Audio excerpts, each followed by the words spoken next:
Assalamualaikum warahmatullahi wabarakatuh. Waalaikumsalam warahmatullahi wabarakatuh. Alhamdulillah, kita bersyukur kepada Allah Subhanahu wa taala. Salawat dan salam kita kirimkan kepada orang Muhammad sallallahu alaihi wasallam. Saudara semuanya, selamat pagi dan sampai berjumpa lagi di sini kita ya. Setelah minggu kemarin kita sudah mengawali dari perkuliahan kita.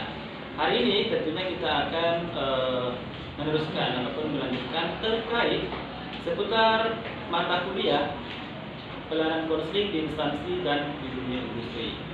Nah, mata kuliah ini tentunya nanti bermanfaat bagi saudara jika saudara nanti tidak akan menjadi seorang guru, namun bekerja di luar pendidikan. Salah satunya adalah di instansi dan juga di dunia industri. Baik, para pemirsa semuanya dimanapun berada, kali ini kita akan coba beberapa mengadukan narasumber kita. Tentunya sudah kompeten dan barangkali sudah punya skill ya di bidangnya.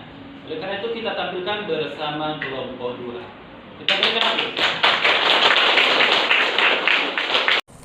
Assalamualaikum warahmatullahi wabarakatuh. Waalaikumsalam warahmatullahi wabarakatuh. Selamat pagi Bapak. Selamat pagi. Dan hadirin semua. Pagi. Kembali lagi bersama saya Zoni Putra sebagai MC dan rekan saya Isabel sebagai MC. Baiklah, pada pembahasan kali ini kami bahas tentang konseling di lembaga industri dan pemerintahan. Kami mengundang beberapa narasumber, yaitu Saudara Mayang, Saudara Meta, dan Saudara Fizia. Baiklah, sebelumnya mari kita undang narasumber terlebih dahulu. Silakan masuk.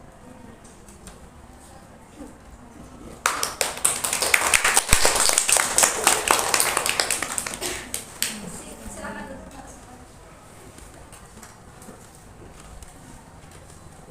Baiklah, sebelum memulai perbincangan beberapa menit ke depan, alangkah baiknya narasumber mengenalkan diri terlebih dahulu.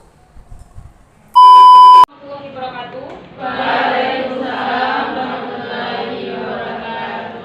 Sebelumnya terima kasih kepada para MC yang sangat luar biasa yang telah mengundang kami di acara pagi hari ini. Perkenalkan, saya Sri Mayang. Saya berasal dari Universitas PGRI Sumatera Barat. Saya lahir di Kota Baru pada tanggal 22 Desember pada tahun 2002, tepatnya di Kabupaten Solo. Saya mengampu pendidikan di Universitas PGRI Sumatera Barat dengan jurusan bimbingan dan konseling. Baik, assalamualaikum warahmatullahi wabarakatuh. Waalaikumsalam warahmatullahi wabarakatuh. Perkenalkan, nama saya Meta Francisca, Universitas PGRI Sumatera Barat, jurusan bimbingan dan konseling. Waalaikumsalam warahmatullahi wabarakatuh. Perkenalkan, saya Fizia Pujiati yang beralamat Solo Penggalang dan tanggal lahir saya 10 bulan 1 2004 dan tempat tanggal lahir saya Penggalang. Saya mahasiswa dari Universitas PGRI Sumatera Barat yang jurusannya bimbingan dan konseling.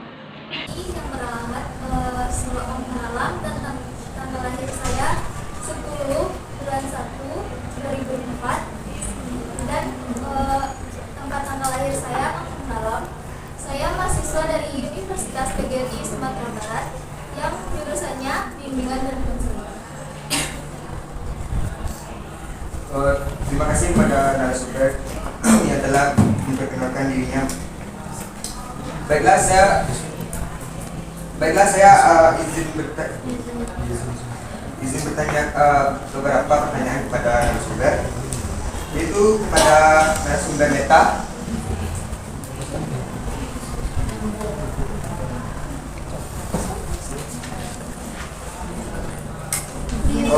Bagaimana tanggapan saudara mengenai konseling di lembaga pemerintahan terkait dengan tujuan dan urgensi konseling di dunia industri dan lembaga pemerintahan?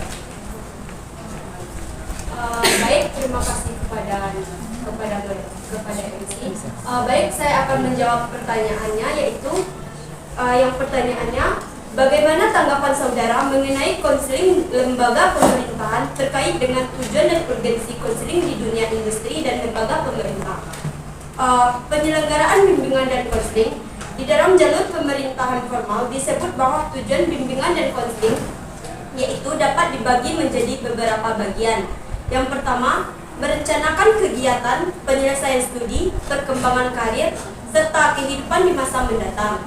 Yang kedua, mengembangkan seluruh potensi dan kekuatan yang dimiliki seoptimal mungkin. Yang ketiga, menyesuaikan diri dengan lingkungan pendidikan, lingkungan masyarakat, serta lingkungan kerjanya. Yang keempat, tentang mengatasi hambatan dan kesulitan yang dihadapi dalam studi ataupun penyelesaian diri dalam lingkungan. Hanya itu yang dapat saya jawab. Saya kembalikan kepada MC. Sekian, terima kasih. Assalamualaikum warahmatullahi wabarakatuh. Waalaikumsalam. Baiklah, terima kasih kepada saudara Meta. Selanjutnya kami mempunyai pertanyaan yang akan saya ajukan kepada saudara Maya, yaitu bagaimana tanggapan saudara mengenai konseling di dunia industri, instansi dan industri. Baiklah, terima kasih kepada MC yang telah mengajukan pertanyaan kepada saya. Saya akan menjawab mengenai tanggapan saya mengenai konseling di dunia instansi dan industri. Menurut saya, sebagai saya yang bergelut dalam dunia bimbingan dan konseling, yaitu nanti saya akan menjadi seorang konselor. Bimbingan dan konseling di lembaga atau industri tersebut sangat diperlukan, yaitu untuk mengasah bagaimana untuk mengkonselingi para pekerja yang mengalami burnout atau merasa stres dalam pekerjaannya.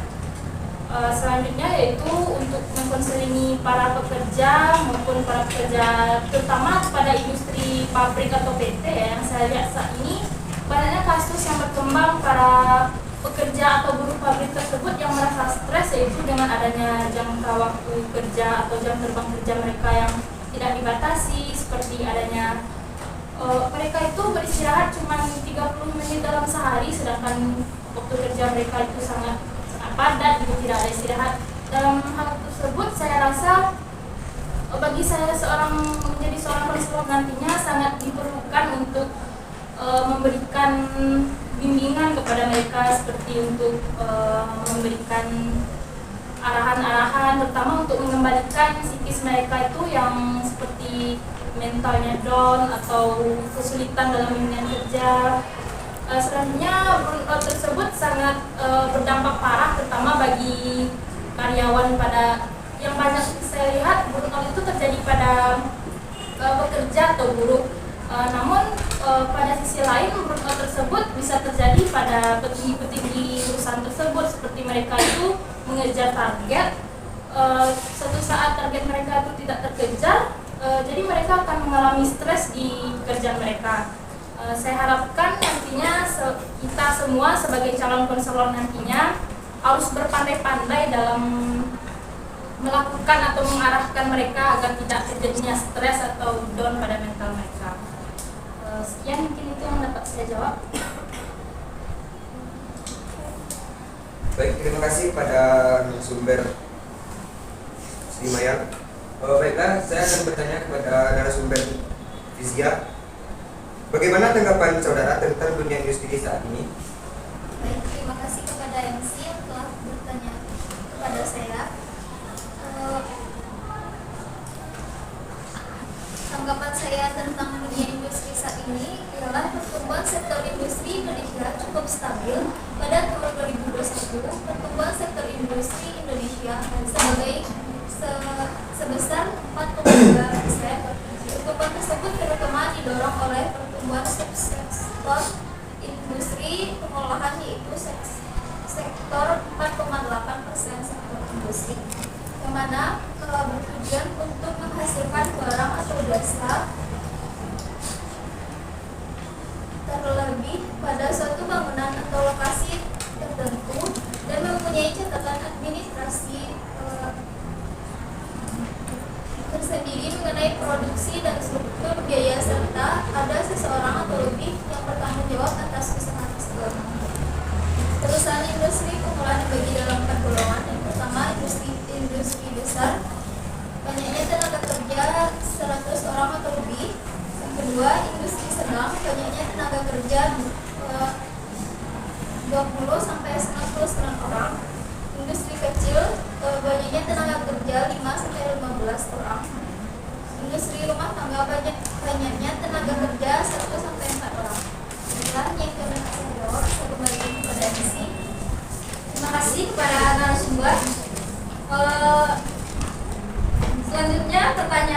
terakhir yang akan kami ajukan kepada narasumber Maya, yaitu coba saudara sebutkan kasus yang merebak saat ini pada dunia industri. Dan coba saudara sebutkan langkah apa yang harusnya dilakukan agar permasalahan di dunia industri tanah air dapat terselesaikan. Dan bagaimana menurut saudara langkah apa yang harus dilakukan oleh pemerintah untuk meningkatkan dunia perindustrian kepada kalangan masyarakat bawah? Terima kasih kepada MC telah mengajukan pertanyaan. Saya rasa pertanyaan ini sangat berdampak bagi kita semua ya, terutama pada kalangan ke bawah yang para orang tua atau saudaranya yang bergelut dalam dunia industri, baik itu industri menengah ataupun industri kecil. Dan terutama kita sebagai konselor juga harus mengetahui, dan kita bergelut dalam dunia industri tersebut harus mengetahui awal dari industri tersebut. Saya akan menjawab pertanyaan pertama, yaitu kasus yang merebak pada saat ini pada dunia industri. Saya akan menjelaskan contoh kasus yang pertama, yaitu adanya industri kecil atau industri menengah, yaitu adanya UMKM. Pada saat ini pemerintah menyalah targetkan untuk memberikan bantuan kepada penerima UMKM tersebut. UMKM tersebut merupakan usaha kecil ya, usaha mikro menengah ke bawah, yang biasanya usaha itu digeluti oleh para pedagang, baik itu pedagang kecil. Setiap bulannya pemerintah akan memberikan bantuan senilai 1.400.000 kepada penerima yang berhak tersebut, yaitu para penerima UMKM.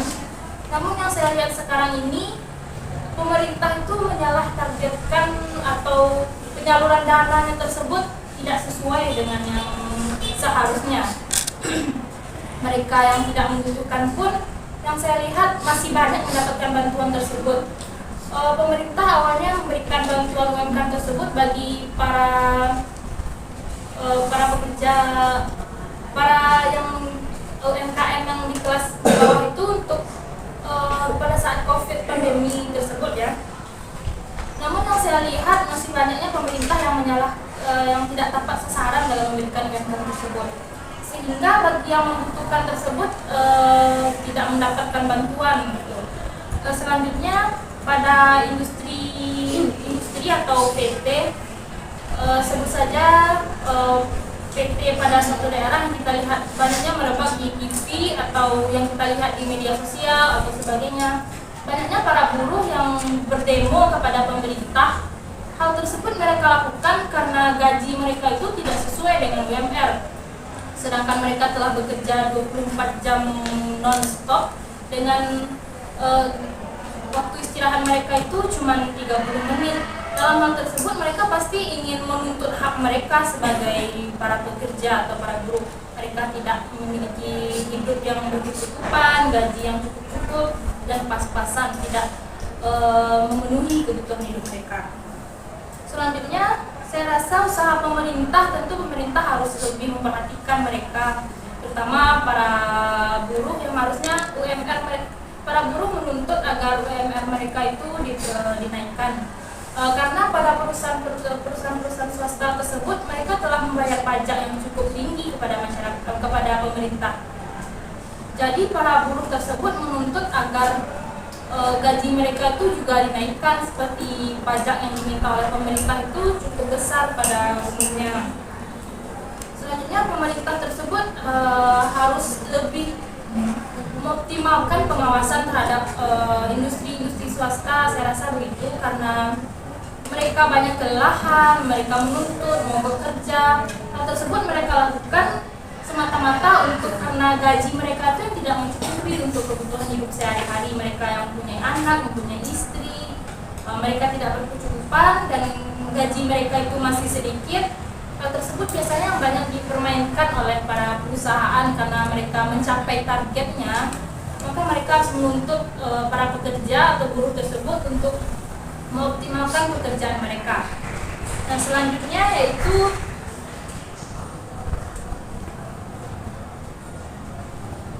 cara yang harus dilakukan agar permasalahan di industri tersebut dapat diselesaikan, dan langkah yang harus dilakukan oleh pemerintah untuk meningkatkan dunia perindustrian di kalangan masyarakat ke bawah. pemerintah tuh harus memperhatikan lagi siapa yang berhak menerima UMKM. Dan saya harapkan bagi para pemerintah tersebut lebih mensurvei betul-betul yang berhak mendapatkan bantuan UMKM tersebut. Selanjutnya pada dunia industri tersebut, kita sebagai konselor tentunya kita bergelut dalam dunia industri, terutama kita sebagai seorang konselor, jika kita bergelut dalam industri tersebut, kita harus melihat bagaimana para pekerja yang mengalami burnout atau mengalami stres dalam bidang pekerjaan mereka. Kita harus pandai-pandai dalam mengkonselingi mereka untuk mengembalikan psikis mereka itu supaya tidak terjadinya stres atau tidak terjadinya aksi-aksi yang dapat membahayakan bagi para pekerja tersebut. Sekian, saya kembalikan kepada MC.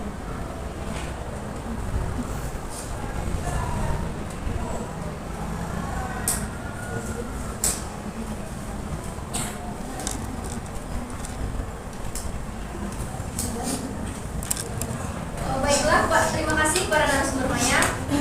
Selanjutnya kami akan membuka sesi pertanyaan kepada audiens. Bagi audiens yang ingin bertanya, dipersilakan.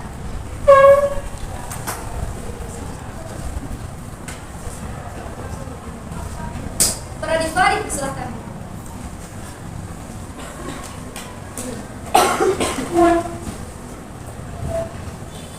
Baiklah, Assalamualaikum warahmatullahi wabarakatuh. Waalaikumsalam warahmatullahi wabarakatuh. Selamat pagi. Selamat pagi Bapak dan pengisi materi pada pagi hari ini. Sebelum itu, perkenalkan, nama saya Diva Putri Nada, dengan PM 21060109. Terima kasih kepada MC yang telah mengizinkan saya untuk bertanya pada pagi hari ini. Pertanyaan saya, tadi Sri Maya memaparkan bahwa perlunya konselor untuk mengkonselingi para pekerja. Jadi bagaimana jika di dalam suatu industri tersebut tidak memiliki atau menyediakan keberadaan konselor psikologi atau psikiater di lingkungan pemerintahan, kepada siapakah nantinya para pekerja mengadukan keluh kesahnya dan bagaimana solusi dari para bintang tamu? Terima kasih. Assalamualaikum warahmatullahi wabarakatuh.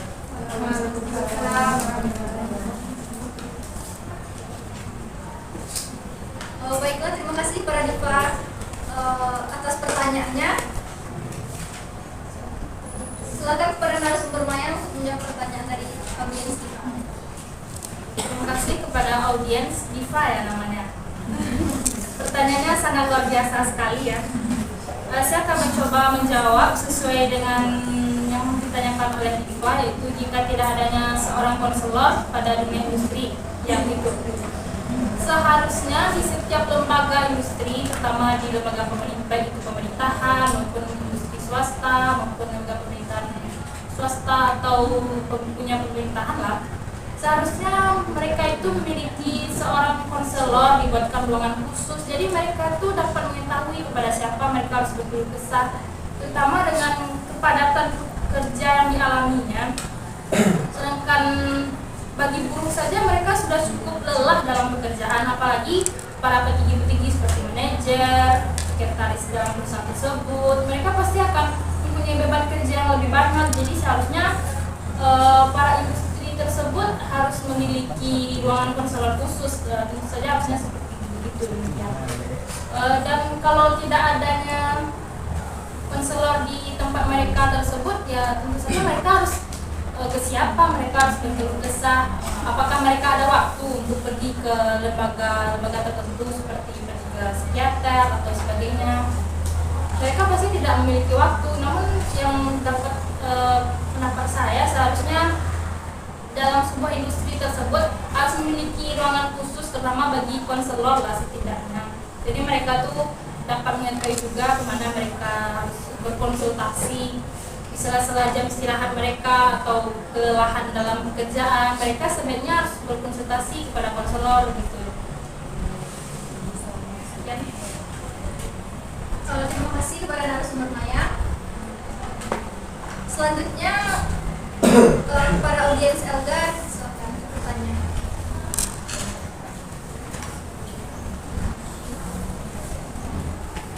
Baik, bismillahirrahmanirrahim. Assalamualaikum warahmatullahi wabarakatuh. Selamat pagi Bapak dan teman-teman semuanya. Sebelumnya terima kasih kepada moderator atau MC dalam sesi talk show pada pagi hari ini.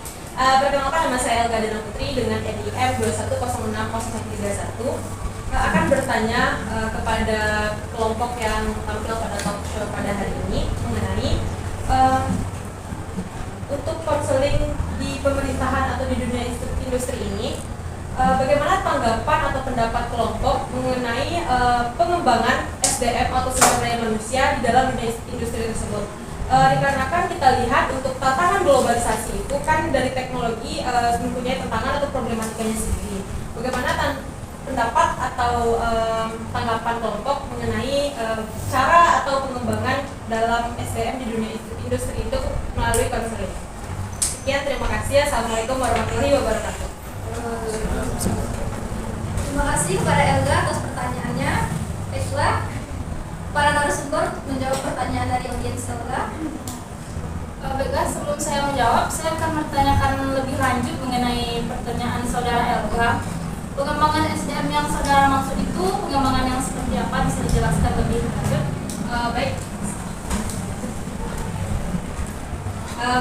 Saya akan memperjelas bagaimana mengenai pengembangan SDM. Contohnya itu dari segi gaji pokok atau kesejahteraan karyawan di dalam dunia industri tersebut. Yang itu yang saya tanyakan, bagaimana cara konseling dalam menanggapi sumber daya manusia untuk pengembangannya itu di dunia industri tersebut. Ya, baik, terima kasih. Pengembangan SDM ya, sesuai dengan seperti adanya dari segi gaji pokok. Seperti yang saya sampaikan tadi, seharusnya para lembaga industri tersebut harus bisa berpandai-pandai lah terhadap pemerintah. Namun dari pemerintahnya saja sudah banyak didemo oleh para pekerja atau buruh. Dari sana saja sudah salah gitu kan, mereka para buruh tersebut mendemokan kepada pemerintah tersebut. Salah satunya adalah taraf gaji mereka yang kurang, adanya beban pekerjaan, seperti bekerja terus tanpa adanya waktu istirahat. Untuk mengembangkan SDM sebagai konselor, tentunya harus dari lembaga itu sendiri. Pemerintah itu dituntut oleh masyarakat, dituntut oleh buruh itu untuk menaikkan UMR mereka. Mereka itu digaji tidak sesuai dengan kerja mereka. Misalkan mereka bekerja 24 jam dengan waktu istirahat cuma 30 menit. Dari sanalah mereka tidak didapatkan uang lembur. Uang lembur tersebutlah yang dipermainkan oleh para perusahaan tersebut. Mereka cenderung mendapatkan uang lembur yang sedikit atau mengolok-olokkan gaji mereka. Mereka hanya mendapatkan uang pokok, namun pada gaji mereka, uang lembur mereka itu tidak dibayarkan. Makanya mereka menuntut menaikkan UMR kepada pemerintahan. Pemerintah seharusnya cepat tanggap dalam permasalahan ini, karena kita lihat banyaknya aksi-aksi demo yang dilakukan oleh para buruh terhadap pemerintah. Pemerintah pun seharusnya lebih tanggap dalam menyelesaikan masalah para buruh tersebut. Para buruh tersebut juga ingin hidup dengan sejahtera gitu. Selanjutnya, buruh itu berbeda ya dengan para pekerja di lembaga pemerintahan. Para buruh tersebut gaji mereka itu tergantung dengan UMR yang ditetapkan oleh pemerintah, sedangkan pada lembaga pemerintahan mereka sudah diatur oleh pemerintah, jadi tidak ada campur tangannya gaji oleh para buruh tersebut dengan gaji di atas yaitu oleh pemerintah. Namun pemerintah tersebut hanya memberikan UMR kepada perusahaan tersebut. Tadi juga sudah saya jelaskan mengenai adanya pembayaran pajak yang cukup besar terhadap pemerintah, apalagi pada instansi swasta tersebut ya pasti mereka membayar pajak kepada pemerintah dengan pajak yang cukup besar.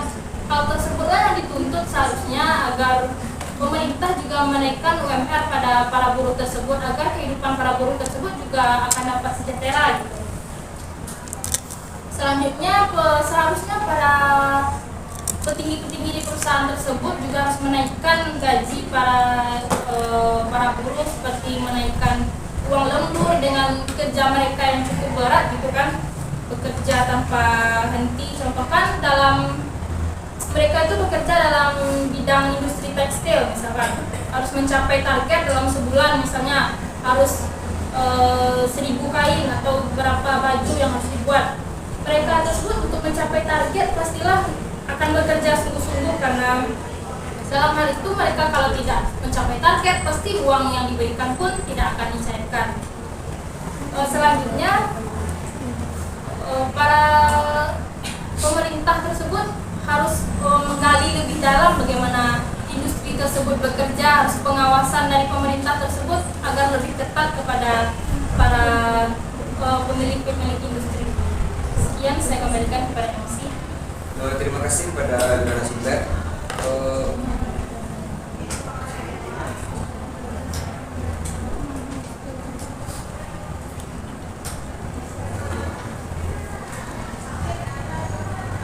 Baiklah, terima kasih kepada audiens LK yang telah bertanya. Kami akan menutup sesi pertanyaan.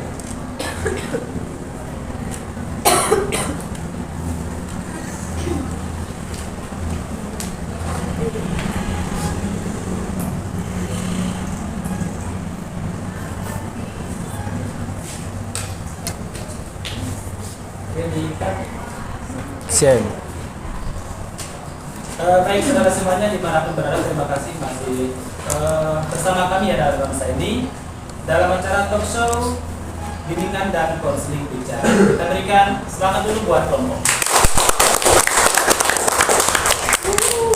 Baik untuk pemirsa, walaupun nanti barangkali dalam kesibukan suasana di rumah dan dimanapun, khususnya kepada jurusan bimbingan dan konseling, itu kita lanjutkan dalam kegiatan bimbingan dan konseling bicara pada kesempatan kali ini. Baik, kita kembali kepada narasumber. Saya ingin kenal dulu dengan siapa? Baik, saya Fizia, dengan Ibu Fizia. Ibu Fizia, terkait dengan suasana yang terjadi dalam lingkungan kehidupan, khususnya dalam dunia industri, instansi dan sebagainya. Suatu saat nanti barangkali alumni ataupun wisudawati dari jurusan bimbingan dan konseling barangkali tidak selamanya akan menjadi seorang guru, ya.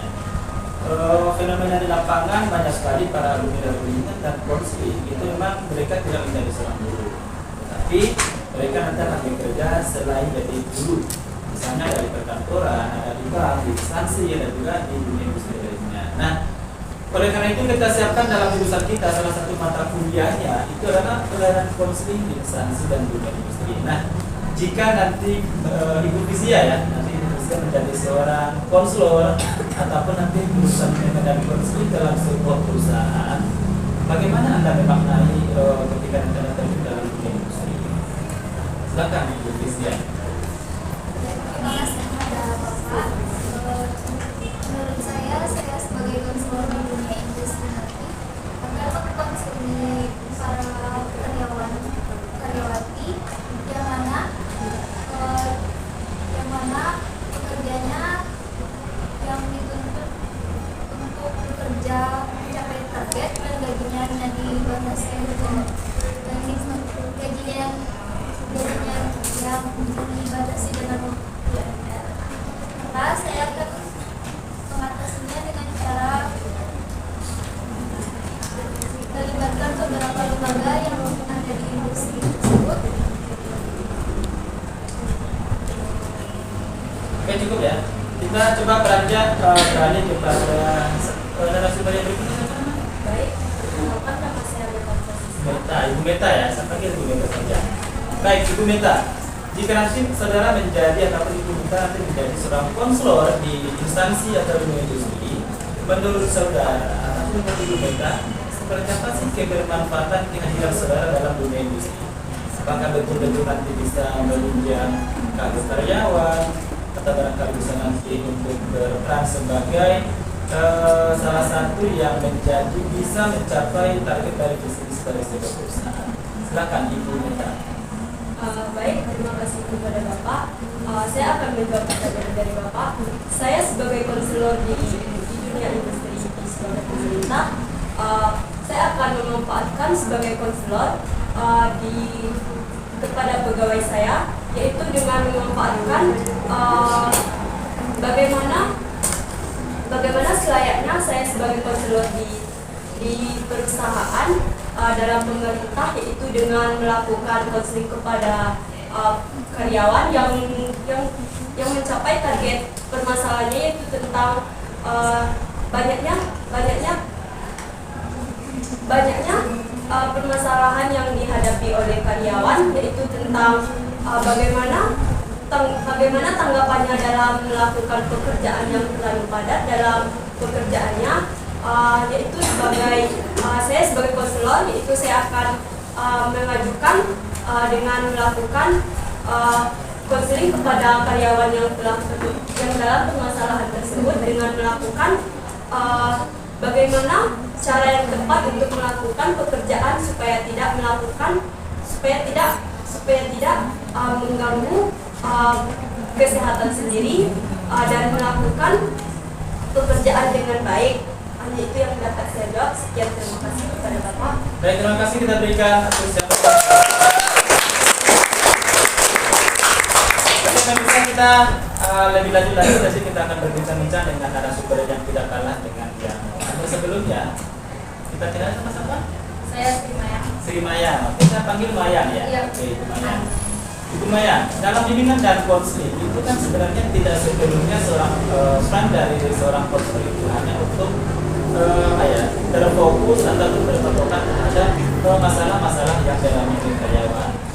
Di satu sisi, seorang konselor juga mampu memberikan salah satunya adalah memberikan karyawan, memotivasi karyawan, kemudian barangkali meningkatkan bakat minat dari karyawan, sehingga memang betul-betul mereka potensi yang ada pada diri seorang karyawan itu bisa digali oleh seorang konselor, sehingga betul konselor itu nanti memberikan hal-hal yang terbaik yang memang betul-betul mampu meningkatkan kompetensi dari karyawan yang ada di sebuah instansi. Nah, menurut Ibu Maya ini seperti apa sih dalam pelayanan konselingnya supaya barangkali nanti bisa meningkatkan motivasi serta kemampuan skill kompetensi yang dimiliki oleh karyawan, barangkali dengan berbagai layanan yang ada pada bimbingan dan konseling. Silakan Ibu Maya.